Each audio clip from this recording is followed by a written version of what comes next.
we are talking about today is the ultimate rep and manager relationship. My name is Lauren Bailey. If you haven't joined us before, my friends call me LB. I'm the founder of Girls Club and Factor 8, and I'm joined by these incredible people.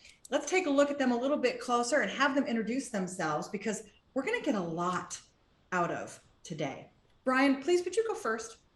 Thanks, LB. My name's Brian Hamblin. My friends call me Ham, so you may hear that. I'm the Chief Revenue Officer at Sisu Data, based here in the San Francisco Bay Area. We're an ML and AI analytics company that helps people make better decisions with data. And yeah, part of a fantastic panel here with LB, Mark, and Cassidy. So looking forward to the conversation. When you say ML, I know what AI is, but I don't know what ML is. Machine learning. So the ability to bring machine learning closer to the business and help you understand the data and sort of why your metrics are changing. Awesome. It's really good. So Brian with Sisu, they are sponsors of Girls Club and help make it possible, but also winners in our top 10 list of companies where women want to work. So congratulations on that. Thank you. All right, Cassidy, take it away. Yes. Hi, everyone. I'm Cassidy Coates. I am a regional account manager at KnowBe4, better known, I guess, just as a sales rep. And fun fact, actually, I heard of KnowBe4 through Girls Club. So just a cool little full circle connection for me there. So, but you're not giving yourself credit, right? So Cassidy applied to be part of the Girls Club Generation 3 cohort, was accepted, was awarded a scholarship from KnowBe4, one of our sponsors, and now is a top account rep for KnowBe4. So we love that. And then as KnowBe4 sponsored this webinar for us, they sent Cassidy to fill the seat. So I love that because I'm having a full circle moment too. I think that's fantastic. Mark Baird. Hey everyone, I'm the VP of Sales at Ascent Cloud. We are a sales performance management suite of solutions. We have a couple of top apps on the App Exchange, including GeoPoint and Level 11, and honored to be with you all today. What a great topic. Thanks for including us. Hey, I've got to recognize you, please, Mark, because not only has Ascent Club been making Girls Club possible for 3 years now, but Mark also volunteers his time as a mentor. And that's a BFD for us. We've got lots of really great men who play in Girls Club. And, we probably embarrass you with the name of it, Mark, all the time. But you've met 3 different proteges and helped them up-level their career throughout that time. And I know you wouldn't keep coming back if it weren't meaningful to you and helping develop the next generation. Thank you for that. Yeah. Awesome. Great program. Right. Here's what we're talking about today. So why now, right? So Factor 8 did a really cool rep retention study, and we're going to look at some of those insights. Retention came up as a big deal because it's hard to find employees. And now we're facing some economic uncertainty. And again, let's make sure that we're retaining the right employees. I think it becomes even more important in today's uncertain times. So then we're going to have 2 halves, right? Half 1 is going to be from the manager point of view. How do we retain our best people? But half 2 is going to be from the rep point of view, right? Like, how do we make sure it's a great relationship? AKA, how do we make sure we're our manager's favorite? We will stop it at the bottom half of the hour, 10:30 if you're Pacific. But our panel has agreed to stay on for questions because I know it can be a really meaty topic. If you've just joined us and you're wondering what the heck's going on in the chat, name, location, and your maybe not 10 recognized out in the world of superhero superpower, like stacking the dishwasher, making a meal out of nothing. So join us with that in your chat. Keep it open because we're going to do a pop quiz. First, I have to brag about Girls Club and what all of these sponsors have made possible. We're in our 4th year or 4th generation cohort of women who are up-leveling their career to get into sales leadership. So far, we've been a part of over 250 promotions, which is what lights me up. But just generation 4 playing, these are our logos just from this year, 115 companies, 208 participants, 23 states, and 7 countries. So it's really exploding, and we are spreading happiness and goodness and some girl power, I think, but also just flooding the world with awesome, ready to lead sales managers. Here we go. Keep your chats ready. We're going to do a pop quiz. According to the Factor 8 retention study, we're going to ask questions, and then I'm going to quiz the panel as well. Question number 1. If you want to cheat, go download this now. It's really cool information. I'm only going to hit the surface. What did reps rate as their #1 factor for retention? So in your chat, you're going to be typing in a word or a phrase. This is the #1 reason I leave a company, or the #1 thing a company can do to keep me. Alicia says training, culture, manager, being valued. Okay, keep that coming in. Mark, you're top of my Brady Bunch. What do you want to guess the answer came in as? I think it's a general, like, can I be successful here? You know, are things lined up for me to do well? To be successful. Yeah, you know what? I don't think that was one of the actual answers, because you totally like umbrellaed it, right? Way to make sure you're not wrong in the answer, Mark Baird. Well done. Well done. But I think that is exactly the feeling. The answer that came up as #1 for all reps was training and development, which goes under your umbrella beautifully, right? Can I be successful here? Nice job. Thanks, everybody. So Alicia got that one right. #2 question, where did managers rate this factor? So your answer in chat's going to be a number. Okay. Rep said training and development was #1. What rank was that for managers? Elizabeth says #5. Brian says 5. Tom Daly's at a 2. All right, Brian Hamblin, I'm coming to you next. Our expert panel, what number do you think it was for managers? I think they probably rated it lower for a variety of reasons. I would say it's probably 3. He's going with a 3, which seems to be about the average of what we're seeing in the chat. Here's our first big surprise. The answer was also #1. Oh, wow. Yeah. Managers want that development as well. We just don't do it as often, right? Which is how and why Girls Club was even invented. I used to run training for companies, and it was all about rep training first, because you have limited resources and there's a hell of a lot more of them, right? But we don't often get to the manager development. So by the way, the top 3 things for managers, what they want to stay with their employee: training and management skill development, coaching, and feedback from leadership, and those career growth opportunities. Those are the top 3, all under Mark Baird's brilliant umbrella. Here we go. #3, Cassidy, this one's coming to you. Get ready in the chat. What do leaders think the top reason for attrition is? So again, this will be a word or a phrase that says, I think people are leaving because I need to provide more blank. It feels like a 70s game show. I was going to say, I'm torn between saying like money or pay or culture, because I think that maybe over the last few years, we've seen a switch towards culture being more important and more emphasis on that. But I'm going to go with money. Final answer. Stay there. Yep, Final money. answer is money. Good answer. Good answer. That's right. It's every game show you've ever watched, folks. The final answer is money. And by the way, every single person in the chat agreed with you, and you are exactly right.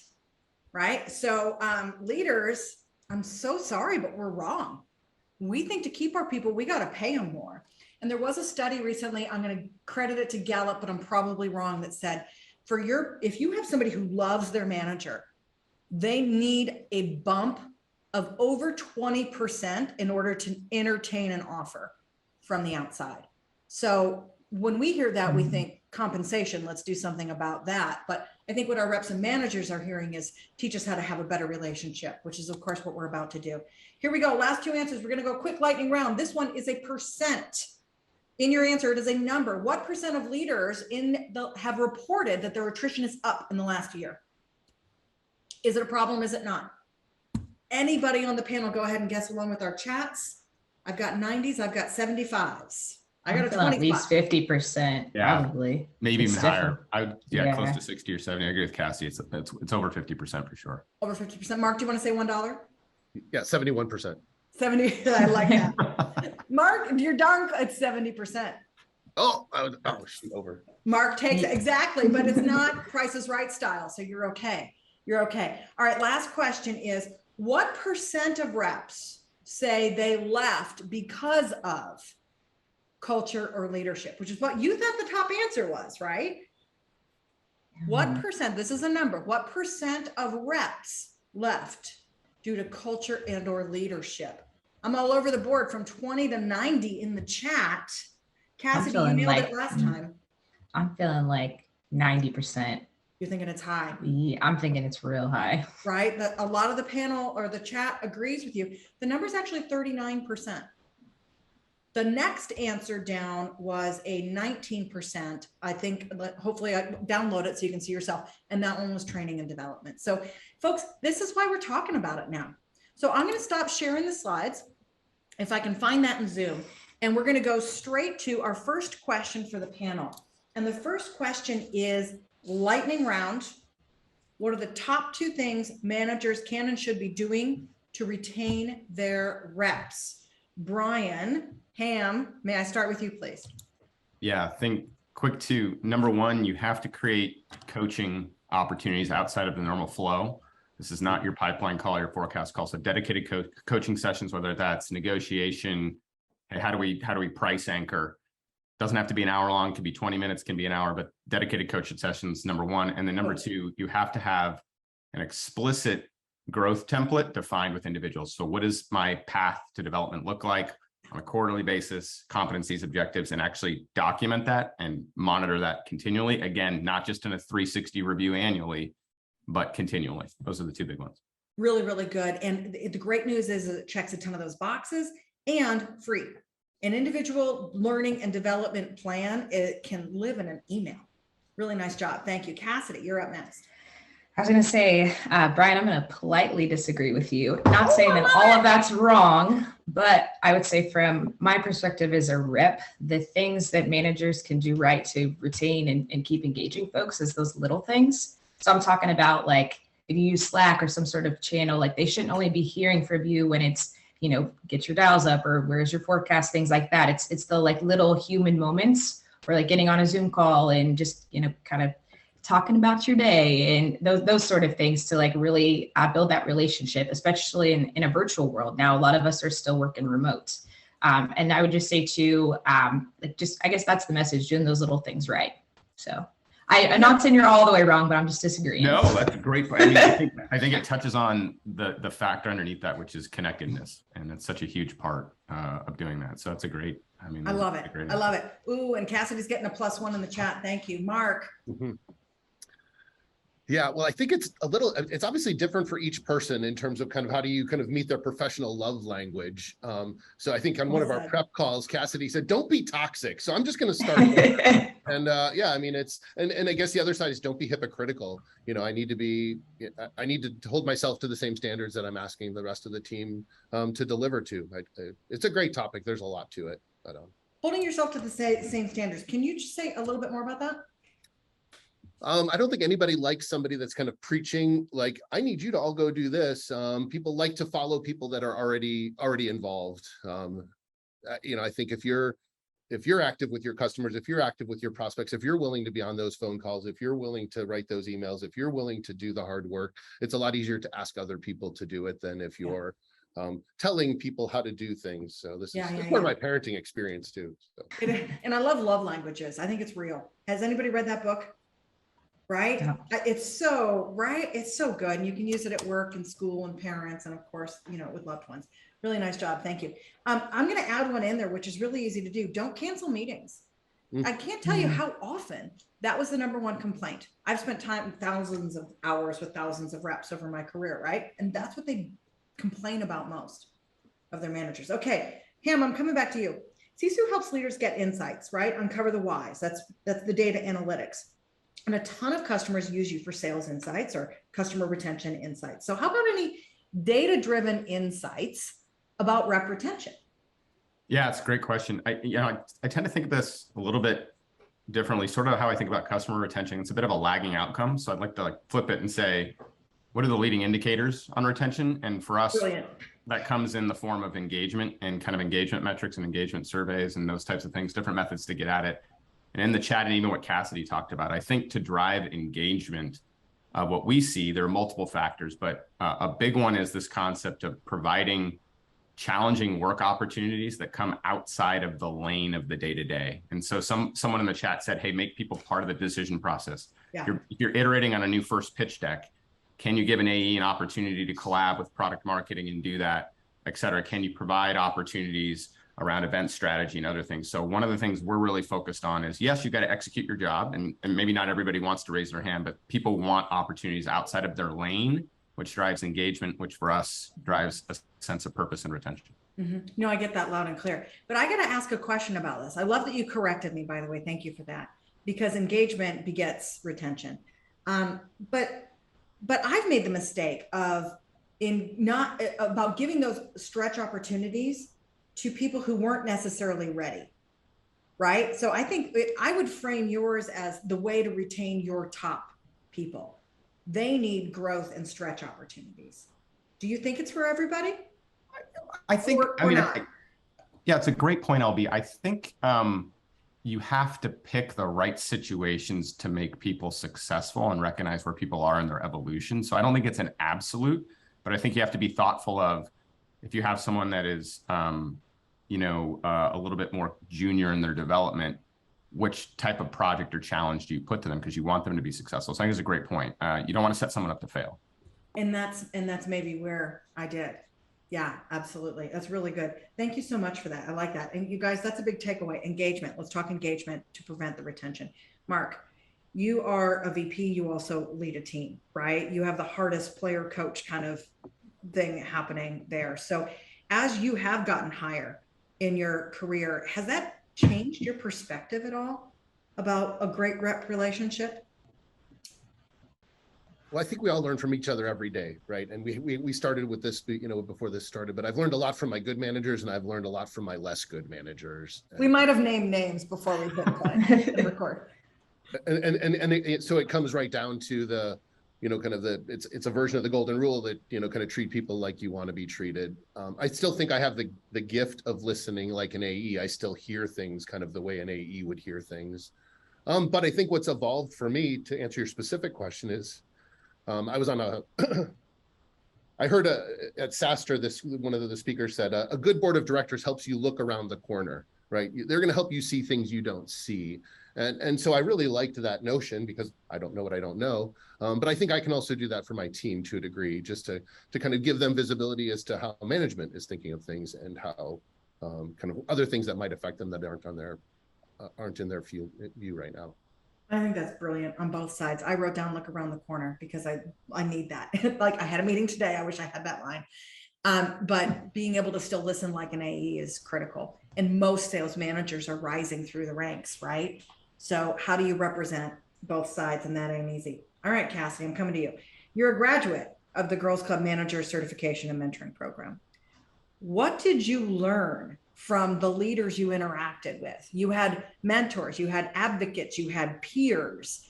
What did you learn about becoming a high-performing manager and how you would relate to it? Yeah, great question. I would say, one of the biggest things was you have to keep reaching for those opportunities to grow. So if you're getting on a call with someone and you're maybe, like, for example, I was just when I started a little SDR, and talking to like VPs or owners of companies, they still want to learn from you too. And that's a mindset I think that I've adopted, is like, stay hungry and you always have an opportunity to learn something. So asking for that conversation and keep that growth and learning mindset. And then two, just staying humble. The best leaders that I have met with are the ones that are humble and grateful, either to spend time with you or to learn that I guess life lesson from you. So if you're in Girls Club now or looking to network, just do it. You always have something to learn. I think that's beautiful. And staying humble sometimes hard. That goes with the don't be toxic. It's usually wrapped up in some ego, isn't it? Yeah. So you guys, I'm just going to give one last shot at this. Water cooler talk, right? So Cassidy, you had tons of reps with you in Girls Club. Mark, you've been mentoring proteges who may or may not love their manager. What horror stories have you heard that are words of wisdom that other people hate about their leaders? So Cassidy, you go first this time. Quick, rapid fire. Absolutely. Well, as Marcus said, don't be toxic. And what that looks like is either not trusting your reps to do the job that you hired them to do and trying to do it all yourself, or two, micromanaging how they're doing it. Trust them to do it. That's what I've heard. Love it. Mark. There's kind of a weird thing. I mean, in sales, we use the term happy ears. And sometimes I feel like the people I'm working with had a conversation with their manager, and I think the manager meant to say one thing, and I think the rep heard another thing around kind of where they're going or how they're doing and what that means. And I think they set themselves up for 3 to 6 months down the road where everybody just misses each other because that communication wasn't open or clear or candid. And I think organizational priorities change too, where I heard a commitment that you're going to give me a promotion or you're going to do this for me. And now we're doing layoffs. And so, but essentially what you said to me was a lie, kind of back in the day. And so, I mean, I think there's just some structural problems that kind of result from poor communication. Happy years. It's so real. Happy years goes all ways. And so what do you follow up with an email? And right, that's one way from a manager, but then from a rep perspective, it's if something's unclear, you got to go bring it up. Right. So I was promised a promotion and then it seems obvious to a leader, we're in the middle of layoffs. We're not doing promotions. But if you don't go ask, I didn't think to come to you because it seemed obvious to me. Right. So we've got to speak up. Really good lessons taken away from that. Anything to add, Brian? No, I think the classic one, maybe just quick at is what I'll call the super rep syndrome or the mini me syndrome, where you're expecting everybody as a manager to have to do it the way that you do it. And there's only one template. And I think that can be really, really challenging if you're not open to different styles and perspectives. You can have points of view on how things need to get done, but you need to have an openness to understand different styles. And I'm sure that's frustrating to folks, right? Oh, they just want me to be just like them. Yeah, exactly. So here's what's going to happen next, you guys. We're going to spend 4 minutes diving into the rep perspective. I'm going to make sure I close off with thank yous for everybody who's got to go at the bottom of the hour. But then we'll keep this conversation going, especially for those of you who want to join in and ask some questions, okay? So I'm going to go straight to actually lightning round. Okay, so I'm asking my last question first, and then we'll back up into other ones. We're going to flip the script now. I have leaders on the call and a rep on the call. I want to hear about the flip side perspective with a lightning round of pet peeves. As a leader, what drives you nuts when your reps do blank? So Ham, do you mind going first this time? Not at all. And there's some folks I work with on this call that will recognize this one. Please do not come with problems and no solutions. Be a solution-oriented thinker. I'm good with problems, but I love when people come with solutions alongside problems. Constant problems without solution-oriented thinking is a problem. Can't agree more. I'm going to underline that with the complaining, right? It's okay if you don't like something, but if you're not willing to go in and fix it, then don't complain about it. Yeah, Mark. I think probably the most, there's two sides to this one, but I really like reps that are coachable and curious. I think Cassie just mentioned that. And the opposite of that is I already know everything. And it's really hard to support or help someone that's already knows everything. You know, there's almost nowhere you can go with that when the future is already preordained. Right. So true. All right, Cassidy, I'm sure as you're climbing up to manager, right, you're surrounded with awesome and ambitious reps. Who doesn't make that list, right? What drives you nuts about peers? What drives me nuts about peers are the folks that complain about the leads they're getting fed. They're like, oh, if the leads were only better, if only, our marketing was better. Just go with what you have, work what you have, and keep the attitude.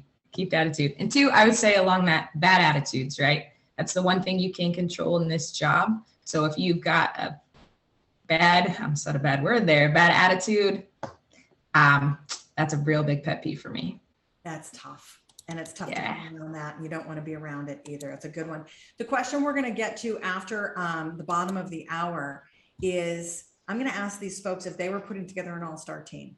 So instead of the negative side of that rep relationship, we're going to look at what makes somebody a superstar. So stay tuned after the bottom of the hour for that. But in the meantime, I really want to make sure that I plug these folks. So if you want to learn more and you want to get connected, 1111 and GeoPoint are both really cool tools. And I have a ton of clients that use them both. So go get a demo from Ascent Cloud and get to know Mark's team and see if they're as happy as we think they probably are working for Mark. And the other one for KnowBe4, hey folks, pull a Cassidy. They're hiring. So get to know who they are through knowbe4.com/careers. And for the ladies on the call, they actually hit number 1 on the list of where women want to work. Congratulations to them. So if you'd like to take a look at machine learning and AI, you've got to get to know Brian and his team at Sisu. And in fact, Brian, your team was raving about you all over LinkedIn when we were talking about this event. So I think that would be fun and probably the best demo you're ever going to get. If you were intrigued about what Girls Club is and think it might be time to check it out, you can go save your seat in Generation 5, which happens next year at wearegirlsclub.com/Gen 5. And Factor 8 is our other sponsor. I hear they have a fabulous team and president over there as well. That's my other company, folks. And we have boot camps and masterclasses I want to tell you about. So if you wish you could provide the training that people so desperately wanted, but you don't have a big budget, now's the time to repurpose some training or some travel or incentive budget that is unspent, because we've got it for under $600 and there's cohorts starting once per quarter. We've got rep master classes on prospecting, discovery, deal progression, closing, etc. We've got manager master classes. Teach them how to lead their folks from 101 and 201 to call coaching. So let me stop the share. If you've got to run now at the bottom of the arrow, do it. Thank you for joining us. If you don't, stay tuned for my final question, and then we're going to take your questions. So type your questions either into the chat or into Q&A. Here's the last question. Mark, I'm coming to you first. You're putting together an all-star team, right? Ascent Cloud is about to put out the latest and greatest revenue app, and you are supposed to put together a powerhouse team to take it to market. What is on your checklist? What are you looking for on that team? Yeah, well, I mean, the first is coachability and that openness, curiosity, so that we can all work together, especially if we're launching a new product. We're gonna have to pitch test together. We're gonna have to figure things out together. I don't need any know-it-alls kind of on that team. I need some grit and resilience. I mean, I think Cassidy referenced how tough this job can be. And if you had a bad day today and you're not coming back tomorrow, that's probably not going to work in our field of choice here. So you got to find a way to kind of process that and move on. Good. And I'm also stealing from Cassidy, but you know, a positive attitude goes a long way in this world. And if you can kind of adapt and overcome, you're gonna be a lot more fun to work with. And I think you're probably going to get some better outcomes. I love it. I love it. Thank you for that. Good. Ham, what can you add to the list?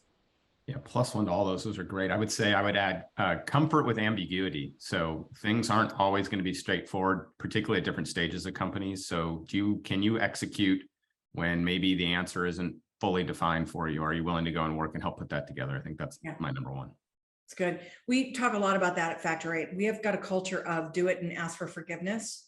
Don't not do it and ask for permission. But then what happens is every once in a while, like we color outside the lanes, right? And then LB gets back involved. It's like, hey, yo, whoa, stop, right? Hey, let's come back this way. Let's come back that way, which is where that resilience and coachability and being okay with it comes in. Yeah, we got to be willing to admit our mistakes and also share the learning. I'm looking for people who are super communicative and curious, because especially if it's something new, then how do we know if we're doing it right? Yeah. Cassidy, how about you? I was going to say maybe some new ones would be, first of all, people who are humble, people who are grateful, and I guess people who would lean into the things that scare them, right? So I guess along the lines of what you were saying, Brian, and I would say the last thing is people who want to have fun and, you know, show up with, like, I guess it's that good attitude.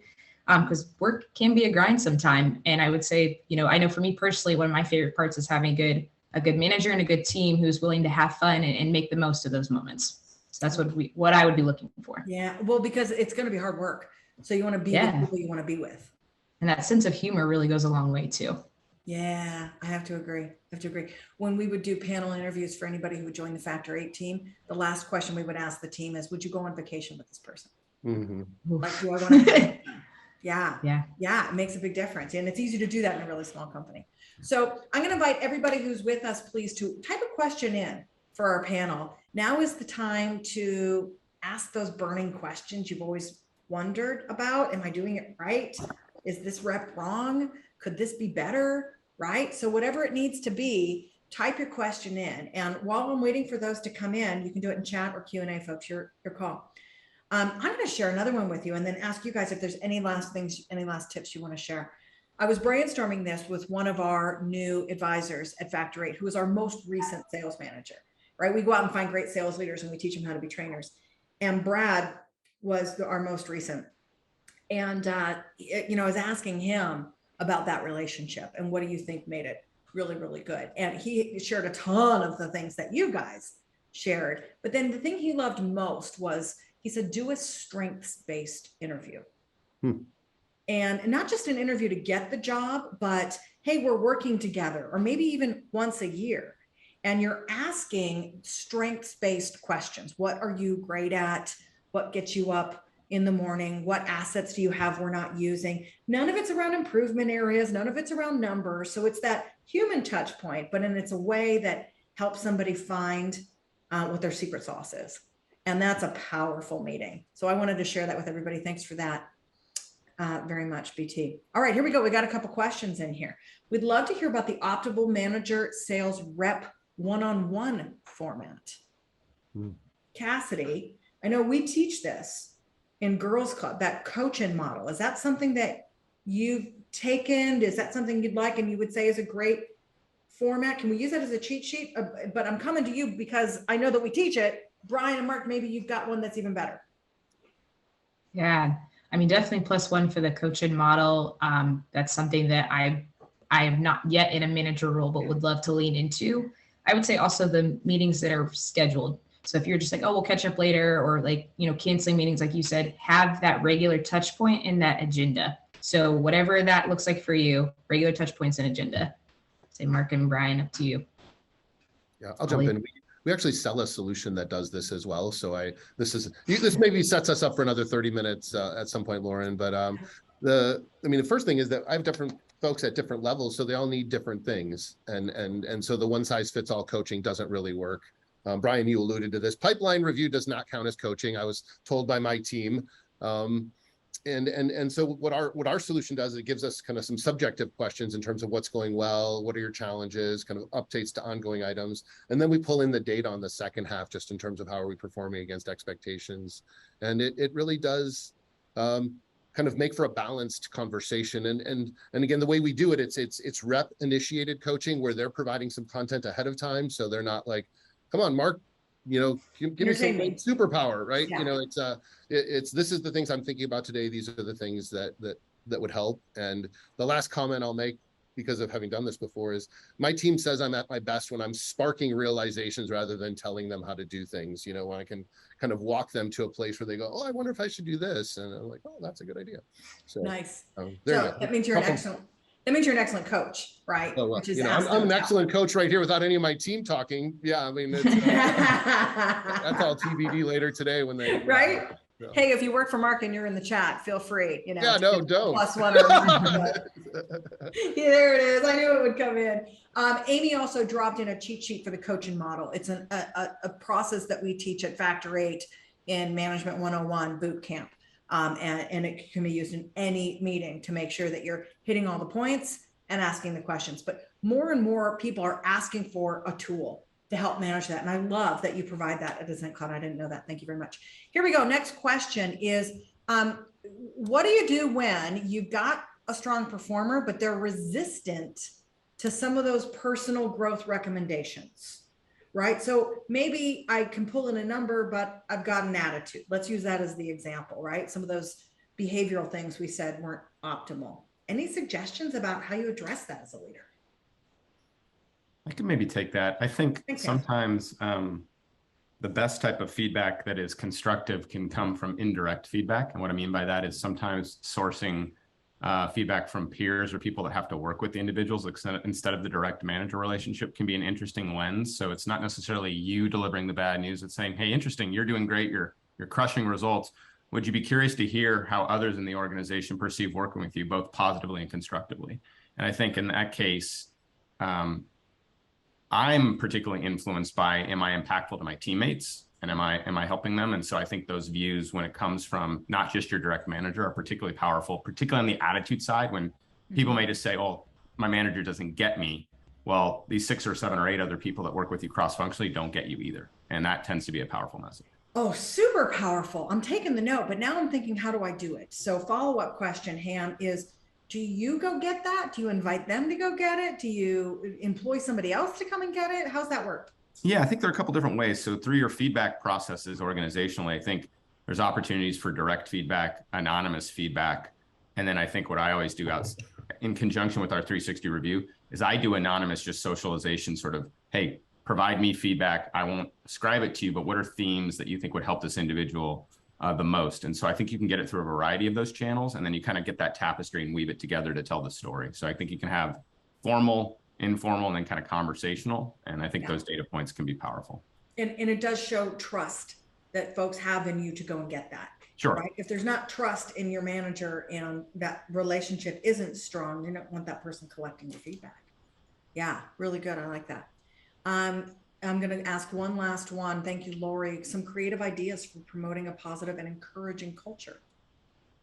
Because we all know it when it's bad, but it's not necessarily a fast, direct path to creating it to be good.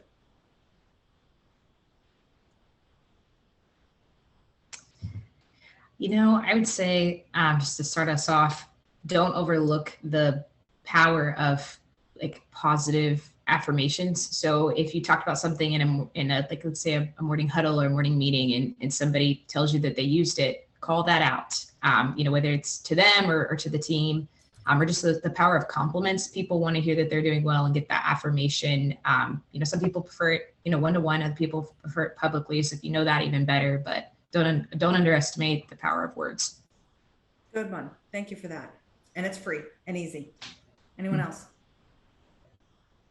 I love quotes. And I mean, one of my colleagues just shared this one the other day, but it's I don't care how much you know until I know how much you care. And I think there's kind of some of that underlying kind of trust or relationship building or just trying to really kind of understand how you can best support that person. And I think once you have that foundation, combined with some of the things Cassidy said around recognition, I think that goes a long way. And I think you have to be in character all the time. They can't see you positive, lose your mind, positive. I think it scares people when you do that. Yeah, I do that. I know I do that, right? I'm positive all day long, but I get frustrated sometimes and lose my shit. And that does scare people. So it's a good one. Thank you for that. Ham. Yeah, I would say we practice a value called relentless sharing at CSU. And part of that is you have to be willing to shine a light on both positive and challenging situations. We do something called tape review every so often, where we'll take a gong call and we'll specifically ask for ones we have a hall of fame and a hall of shame. And that's not to say, but we want people to embrace what's hard and almost enjoy sharing that for the learning. And the way that you build connectedness is and oftentimes I'll put my own call in there. Say, listen to me on this call. Cringeworthy. Here's what I did wrong. Yeah. And that's important. Thank you for that. I couldn't agree more. It's something that we embrace wholly at Girls Club. So I'll wrap it up this way. We have an entire section around building confidence in Girls Club, not just the management skills, but building confidence. And our number one way we do that is by helping people take more risks by devaluing perfectionism. How do you devalue perfectionism and make people okay being a little more vulnerable and taking risks? You got to share failures. So we have a whole series called Rise Up on Records, where we have our mentors and advocates and thought leaders share fears, failures, and F-ups, and literally just record it. And people binge them. We love those. I do one every single month, and I'm never short of material. And if you can share failures and embrace those, you're building what's called a growth mindset, where it's more about the learning and the developing than the winning and the being perfect. And that's a culture everybody wants to be a part of. I want to thank my panel one more time. You guys are fantastic. You're known to be incredible people and humans and leaders and companies, and you shared really good actionable tactics and strategies here today. And I loved all the feedback and interaction in the chat. So as we sign off, make sure you do check the chat. You can get people's links there. You can download those retention stats and start this conversation in your own organization. And I thank you all very, very much. We'll see you next time. Thanks, Sam. Thanks, Kathy. Bye. Bye, Thanks. Bye, everybody.